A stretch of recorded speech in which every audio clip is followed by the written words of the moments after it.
I'm Mark Beeson. Some of you call me Papa B.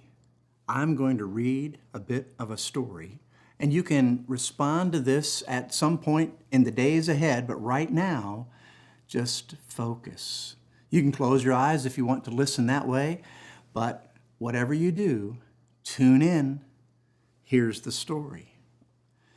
Generations after Noah, people filled the land once again. But humans, just like before, began to follow their own disruptive ways. They conspired to build a brick tower to the heavens to show that they were their own gods. Even in their rebellion, God didn't give up on humans. In fact, God made a covenant, a deep promise and relational bond with a man named Abram. God promised him, "I will bless you and make your name known throughout history. Your family will become a great nation, and I will bless and protect. Through them, I will extend my blessing to the entire world." This was an amazing promise, but there was a problem. Abram's wife, Sarai, wasn't able to have children, and they were both getting very old. She was 65, he was 75, very old. So how would God bless the entire world through their family if they couldn't have one?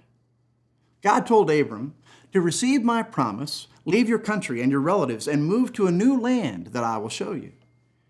Abram and Sarai chose to leave the safety of their homeland and follow God, even though they didn't know where God was leading them. After many weeks of travel, Abram was standing on top of a hill, and God told him, "Look as far as you can see in every direction. I am giving this land to you and your future descendants." Trees and green pastures filled the countryside. Abram and Sarai settled in this place, which would be called the Promised Land. A few years later, Abram and Sarai began to wonder if God's promise of a child would ever come true. Abram asked God, "What good is everything that you've given me if I don't even have a son to pass it on to? I'm getting old, and soon I'll have to give all of this to one of my servants instead." And God replied to Abram, "I've promised you and Sarai a son. Look up at the night sky. Just try to count all the stars. This is how many descendants you and Sarai will be blessed with. Too many to count." As Abram looked up at the star-filled sky, he chose to trust God, even though it seemed impossible, and God was pleased with him. 10 years passed with no sign of a child, and so Sarai arranged for Abram to have a child with her servant, Hagar. This kind of arrangement was not all that unusual in that time and in that culture. After Hagar became pregnant with Abram's child, she began to hate Sarai. And Sarai complained to Abram, "This is your fault. I gave you my servant, and now she just treats me horribly." Abram replied to her, "Well, she's your servant. Do whatever you want with her." Then Sarai treated Hagar so harshly that Hagar ran away into the wilderness. As Hagar sat by a spring of water, she began to weep. An angel approached her and said, "Hagar, you must return to Sarai. God will bless you with more descendants than you can count. They will become a great nation of their own. Your son will be called Ishmael, which means God hears. God hears your cries. God cares for you."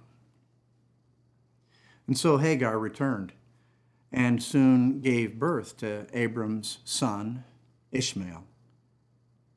But 10 more years passed, and Sarai still did not have her own child. Suddenly, God appeared to Abram, who fell face down on the ground. God said to him, "My promise to you will come true. I'm changing your names. You'll now be called Abraham and Sarah, which means father and mother of many nations. Remember, I will always be your God, and you will always be my special people." Abraham and Sarah laughed to themselves in disbelief. Abram wondered, "How can I become a father at 100 years old? And how could Sarah have a baby when she's almost 90?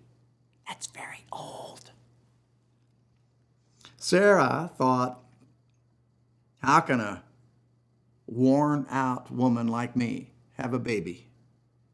And my husband, he's even older than I am." But God said, "Why do you laugh?